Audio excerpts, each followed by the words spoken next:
Alrighty, hello and welcome to our webinar. I'm your host, Heather, and I'm joined by Dwayne. Good morning, Heather. How are you? I'm good. Great Friday morning.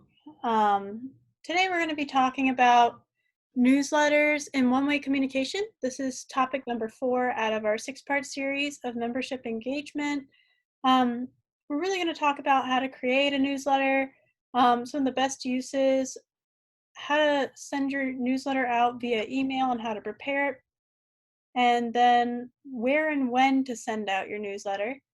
This will take about 15 to 20 minutes. First, I want to go over again the benefits of newsletters and one-way communication. A couple of the main ones are message tone control and recipient control, which kind of go hand in hand.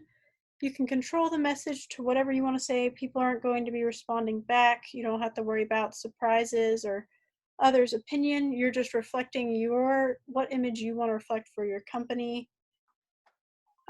Recipient control is important because this helps you to personalize that message and maybe get a better connection with your audience by sending a letter to a specific group.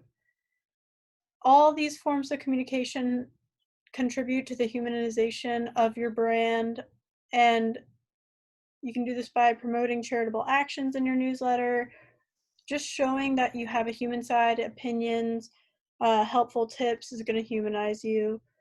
Newsletters are also good for internal organization. You can create newsletters that are specifically for employees and do more product updates and procedure updates and things of that nature. You can also use it for call to actions, like you can show that you are participating in a specific charity event by putting a little banner ad, which we're going to show you later how to do that at the bottom of your newsletter. Um, the, oh, sorry. Sorry, I lost control of the slide there for a second. Message suggestions that we have, just a few off the bat, are if you're going to give tips, they should be highly researched and have a lot of backing. Make sure you look into it before you start writing about it. It should be related to your product and procedures. Don't just, you can put tips, but it's better if it's actually leads back to your company and affects you personally. Like we said earlier, it can be internal organization updates for your employees and procedures, and just connecting with even your employees and people in your company. Yeah, we have one client that uses the newsletter for their security updates, and it's part of the way that they stay compliant for their various certifications is to make sure they communicate security information to their employees on a regular basis, and they use the newsletter for that. Oh, okay. That's neat. That's one way to use it. There's also newsletters are good for interest-based content. So if they show interest in specific topics like security, you can send that out to them. You can also watch the activity, which pages they're landing on, and assign them to specific topics and send emails out to the people that were interested in said topic, kind of making it so there's more likelihood that they're going to read or watch your content. Let's show you how to create a newsletter. First, we have to log in, like every time. Always got to log in. Yep. And now we're all logged in. Our edit mode is on, which we can turn off really quick. Go into newsletter. And this is what the default newsletter looks like. I've added some stories down here, but the header, this text, and the footer are the default images that are placed in. So in order to change that part, we're going to go into Page Builder and go into the gear function. We can name this, we're just going to name it Newsletter. For our features, you can have the default template as well as the email template. This is where you can change the image that is at the head of your newsletter. And we have one right here. You open that, as well as the footer. It's just as easy as uploading the image you would like to use. And right here, this is basically how many issues you want to display for your search results. Obviously, if they search something, you want them to get any possible option. So we put it at the max here. And then for archive issues, if we had multiple issues, this is how many would display in the archive. Right now we only have one, but this is how many it would display for that. And then we have the original styles. So it's the same as normal. You can set your padding, have a background image. You can also do container margin, height, and so on. And that's about it for the newsletter setting. And now you can see our images has changed. There's a background now. We have the footer there. Now we're going to go into how to edit this issue, which is kind of like the overview of all the other stories that are underneath of it. So in order to edit that, we have to go into edit mode. And we will click, you guessed it, edit newsletter issue. And here's where you can name it. So that pale gray text at the top, that's where you would edit that. And then you can select which newsletter it is a part of. It's going to be a part of the one we just named. The cover information was that paragraph you saw, which we have some content made right here. Oops, sorry. There we go. And then we just delete. And if we want to get rid of that spacing on the top, you can just delete the fragments. There you go. And now we're going to add one of those ad banners we were talking about. It usually shows up at the bottom of the newsletter above the footer. There are two choices you have right now, which is single ad or double ad. Double ad just means that there's going to be two ads on top of each other, and single is just one, which we just want to do one. Have a nice little thing here. Again, you can use this for a product or a charity. We're going to have ours be a call to action to donate to NASA. It's an out of this world newsletter. If you had a banner campaign already created, this is where you would select it, as well as the sort order for issues. If you have a list of issues, we only have one, but if we had more, we could say, do I want it to be alphabetical or sorted by the date it was published? So we're just going to leave it blank. And that's all we can do here. So we'll hit OK. And you can see our text is there. This is changed to issue 1. And there's our ad right here. And if you click it, it'll now go to the link I made.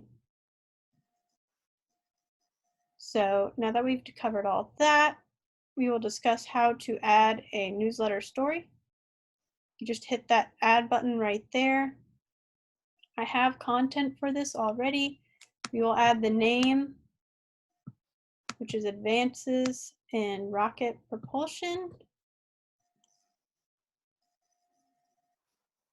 And the cover overview is that little blurb you saw on the issue of the story. So as you saw, there was an image as well as text.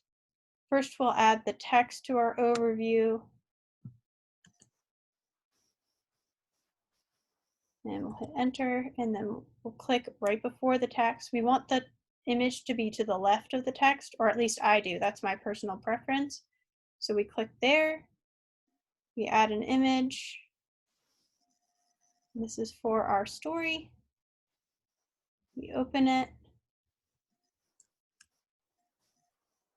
And then it'll let me do it. Oh, sorry. I had to set it to the left, sorry. Yeah. I forgot there for a second. It's like, why isn't it working? All right, so now that should be all good. And now we have the story itself here. So we can copy that. This is when they click into read more. They can read the rest of this article or newsletter, sorry. If you had an infographic, this is where you would add it. This would be the thumbnail on the overview. And when they clicked into it, this is where you would add the actual infographic and any links associated to it. We're not doing that today though, so we're going to keep moving forward. Blocking means that you can pick a group that will be the only group that can see this newsletter. So like I said, you can do it for your organization members, or if someone has signed up for specific updates, or if you only want people who have logged into your site to be able to see this newsletter, then this is where you would set that. Yeah, we have some associations that when they send their newsletter out, they send it to members and they send it to non-members. But occasionally they have stories that are just relevant for members and they don't want non-members to see them. So by setting the blocking on these, the non-members would only see those stories that are open, they're allowed to see, whereas the members would see all those stories. Yeah, sometimes you want to keep, if there's a new person who doesn't have a membership yet or can't log in yet, you might want to keep their focus on different topics. You don't necessarily want them to see every single newsletter and kind of overwhelm them. If you want to focus them on things to introduce them to your organization, so you can block the more complicated stuff until they've shown interest in other topics or have joined other groups. Features is if we had more, we can have categories. Again, sort order, which is just how we want it to be organized. And then if you had an RSS feed you wanted it to be associated to, here's where you'd select it, create a title, a description, and all this other information. We're going to hit OK. And then you'll notice that this one's a bit bigger than these two. If you wanted everything to look nice and neat and uniform, there's one easy trick that you can do. You can go into the code of, or the HTML of the previous one, and this is the size of the image right here.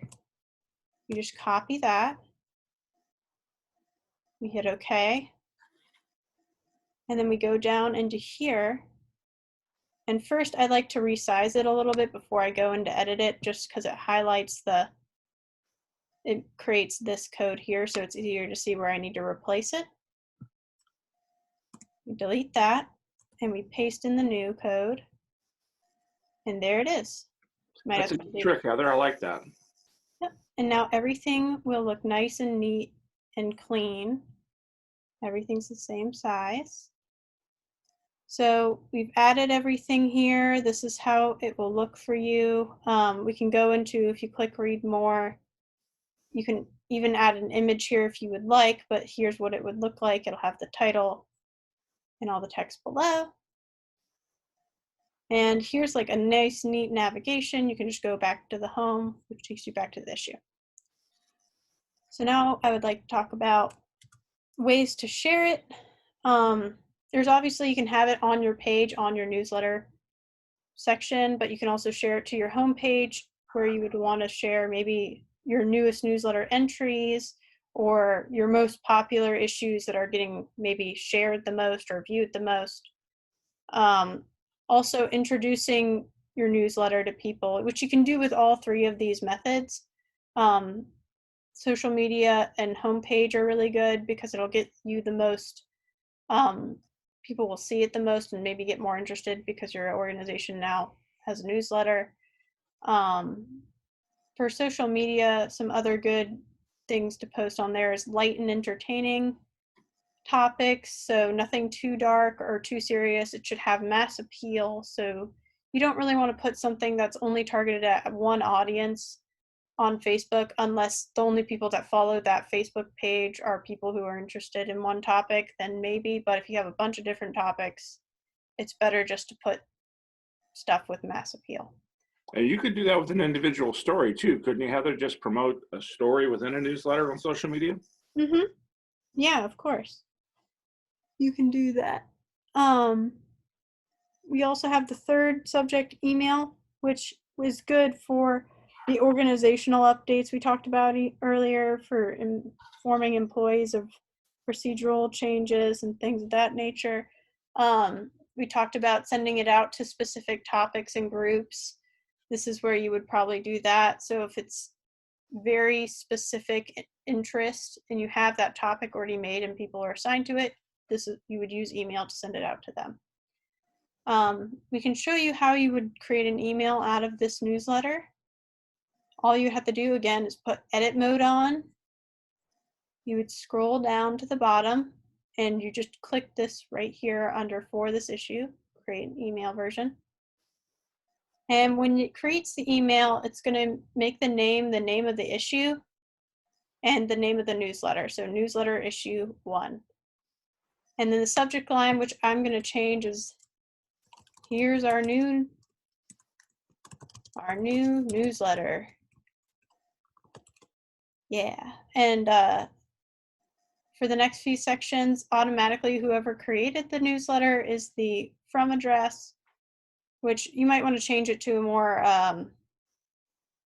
company-wide. So I would probably replace this with Contensive or something, but we can leave it for now.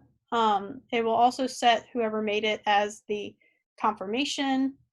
If you had a specific email template for this, you could select it here.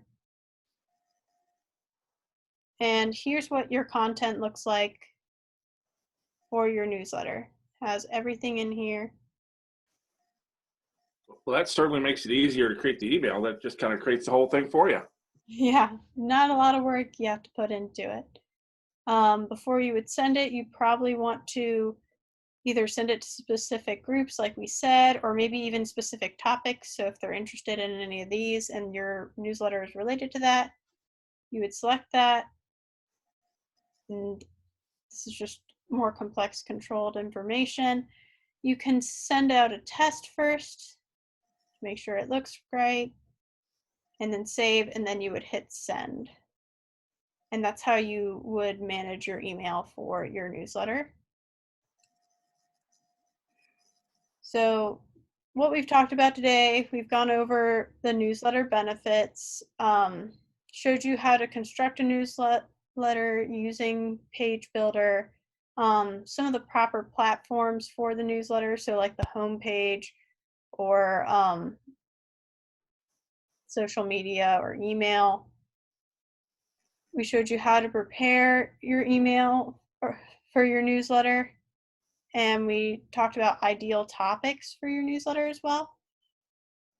This is a part of our 6-part series, so the next one coming up is group directories on May 22nd. There's only 2 left. We're almost through our whole series.